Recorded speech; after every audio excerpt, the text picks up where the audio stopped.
ছাত্রদের মাধ্যমেই এদেশের মানুষ অধিকারের কথা বলে।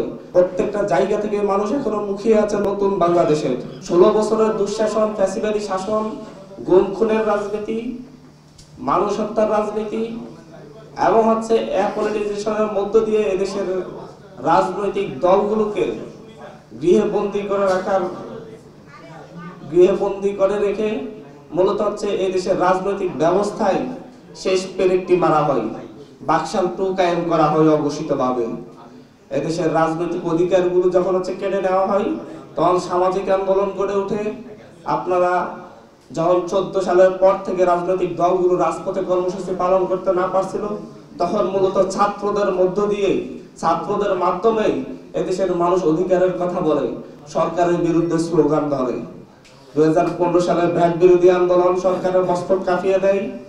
2018 সালের কোটা আন্দোলন এবং 2017-18 সালের কোটা আন্দোলন, 2018 সালের সড়ক আন্দোলন ফ্যাসিস্ট হাসিনার ভিত নাড়িয়ে দেয়। তার ধারাবাহিকতায় 2024 আসে। 2024-এ অধিকারের প্রশ্নে ছাত্র জনতা আবার রাজপথে নামে। তাদের উপর গুলিবর্ষণ, হত্যাযজ্ঞের মধ্য দিয়েই শেখ হাসিনা তার কফিনে শেষ পেরেকটি মারে এবং এই দেশের ছাত্র জনতা গুলির বিরুদ্ধে তাদের বুক পেতে দেয়, বুলেটের বিরুদ্ধে তাদের বুক পেতে দেয়।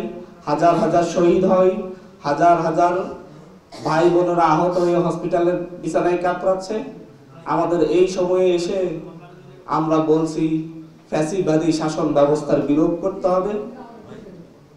ফ্যাসিস্ট হাসিনার যত লেসপেন্সার আছে তাদেরকে বিচারের মুখোমুখি করতে হবে। হত্যাযজ্ঞের সাথে যারা জড়িত ছিল তাদেরকে বিচারের মুখোমুখি করতে হবে। আমরা বলছি যে 5ই আগস্ট আমরা প্রাথমিক বিজয় অর্জন করলেও পূর্ণাঙ্গ বিজয় আমাদের অর্জিত হয়নি। আমাদের এই 24-এর গণ অভ্যুত্থান, 24-এর এই বিপ্লব আমরা 90-এর মতো ব্যাহত হতে দিতে চাচ্ছি না, 69-এর মতো ব্যাহত হতে দিতে চাচ্ছি না। আমরা 71-এর মতো আমাদের এই 24-এর রক্ত ঝরা, 24-এর শহীদদের রক্তকে বৃথা যেতে দিতে চাচ্ছি না। আমরা মনে করি আমাদের এই 24-এর রক্ত ঝরানোর মধ্য দিয়েই, শহীদদের রক্তের বিনিময়ে নতুন বাংলাদেশ পুনর্গঠিত হতে হবে এবং এটাই হবে বাংলাদেশের ইতিহাসের সর্বশেষ অধিকারের জন্য তাদের রক্ত ঝরানো দেশের মানুষের। আমরা এরা ধারাবাহিকতা চাচ্ছি না। প্রত্যেকটা জায়গা থেকে মানুষ এখনো মুখিয়ে আছে নতুন বাংলাদেশের। যারা জীবন দিয়েছে, লড়াই করেছে, তারা আমাদের দিকে তাকিয়ে আছে নতুন ঘোষণাপত্রে, তারা আমাদের দিকে তাকিয়েছে নতুন স্বপ্নের জন্য। যেহেতু বৈষম্যবিরোধী ছাত্র আন্দোলনের দিকে তাকিয়েই, বৈষম্যবিরোধী ছাত্র আন্দোলনের ডাকেই, আহ্বানেই তারা বিশ্বাস রেখেছে, এদেশের মানুষ আস্থা রেখেছে, সেই আস্থার বহিঃপ্রকাশ তারা দেখতে চায়। সেই জায়গা থেকে বৈষম্যবিরোধী ছাত্র আন্দোলন নিজেদের দায়বদ্ধতার জায়গায় মনে করে তারা আজকে এখানে আপনাদের সামনে জুলাইয়ের ধারাবাহিকতা রক্ষার জন্য নতুন ঘোষণাপত্রের কথা বলে, সেই বিষয় নিয়ে কথা বলবেন, সামগ্রিক বিষয় নিয়ে প্রাথমিকভাবে কথা বলবেন বৈষম্য বিরোধী ছাত্র আন্দোলনের সমন্বয়ক জনাব সার্জিস আলম।